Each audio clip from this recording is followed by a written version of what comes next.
All right, Scottie, so nice playing today, 66 to move into the mix. How do you feel about how your game's been through 2 days? Yeah, I feel much better about how I played today than I did yesterday. I felt like both days could have gotten more out of my rounds, but overall, did a lot more good things today on the course, and looking forward to the weekend. We'll see how the leaderboard shakes out, but I'll have an outside chance going into the weekend. Yesterday, the hole 5, your third shot, kind of what goes through your mind there, and how are you able to recalibrate so quickly after that? Just got too cute with a bunker shot there, and don't want to turn one bad shot into another, so I hit a nice pitch up there to save bogey. Is there, this is a little offbeat, but is it true that you never won an AJGA event? I never won like an official AJGA event. I think the Player of the Year was the award that I won, but I did it without ever winning an actual AJGA tournament. I won some tournaments that counted towards the rankings, like the U.S. Junior and the Junior Invitational, but I never actually won on the AJGA circuit. Because I saw a transcript of after winning the U.S. Junior, you're like, I never win. That was the quote. Is there something about that you think has served you well in your career, kind of some chip of coming up short at that level? I wouldn't necessarily say that I came up short because, I won what I felt at the time were the two biggest tournaments that we played as juniors, the U.S. Junior and was like our U.S. Open, and I would say Sage Valley was kind of like our Masters. And so at the time I wouldn't say that I failed as a junior. I think I was a pretty good junior player, but I think you're always learning. I think you can learn from winning and you can learn from losing as well. And I was always a really consistent player, but I wasn't consistently winning when I was a junior. And so I think I was continuing to learn and refine, my game and my process as I got out here on tour. I think, my first couple years on tour, you could describe it as the same way. And, where I played a lot of consistent golf, but I wasn't consistently winning. And, I feel like I learned a lot from that as well. Scottie, I want to ask you about the fan experience of this Open and how it's unique compared to other tournaments that you play. Yeah, it's definitely very unique. The crowd is a bit more of a factor this week than it is other weeks, especially when you get to some of the holes where there's a lot of people, and a lot of people tend to stay on the same hole. So, like I think yesterday we're on number 6, and Max has a putt from like 12 or 15 feet, and a guy in the crowd yells out, "It's dead straight!"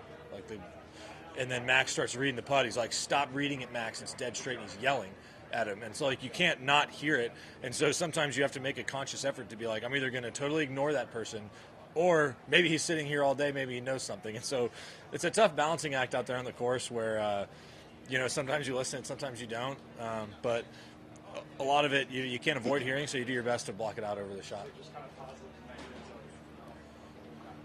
Well, I think overall it's a positive effect. I think the crowds out here are great. It's fun to get to play in front of so many people, and stuff like that. I remember in Memphis last year I had an instance like that where a guy was yelling in the crowd, everybody's leaving it short, hit it a little harder than you think, and he yelled it like a bunch of times. And sure enough, 2 guys on a similar line left it short, and I was like, I guess I better hit it a little harder. I ended up hitting a little harder and making it. So I think sometimes there can be definitely good aspects to it, but overall there's still pretty few holes out here where people are actually yelling stuff that you'll actually listen to. I think when you get the crowd on 16, they're probably having a few beverages, so I'm not really going to trust what they have to say, but maybe number 6 was a little less rowdy.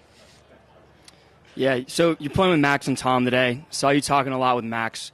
Are those mid-round conversations more just like what's going on with the golf game, or what do those kind of look like for you? And just random stuff. Max is typically a guy that's a bit chatty on the course. Mm-hmm. He's a guy that I get along with really well, and so it's always fun getting to catch up with him. Some of it's golf stuff. Other stuff is about other sports, about our families, just random stuff that, same conversations I'd say we'd have over lunch. Yeah, do you think that kind of loose conversation attributes to your golf game at all, or do you kind of just lock it in? I typically don't talk a lot on the course. I think, honestly, I don't think it really has much of an effect on the golf. I think it's good. Sometimes when you're not playing your best, if you got a friend out there that you can chat with a little bit and kind of relax things, because it can be really frustrating out here. And Max is a guy who, he didn't have his best stuff this week, but his attitude is always great. And so it's great being around guys like that, where still fighting for every shot. Especially on the back nine today when it was, it was fairly obvious he wasn't going to be able to make the cut, especially the last 4 or 5 holes, and to watch him still grind it out and continue to work on his game. That's the stuff that when he looks back and he kind of gets out of this little rut that he's in, that's the stuff I think he'll look back on, is kind of fighting for every shot, no matter the situation. Yeah, cool. Thank you. Thanks, Scottie.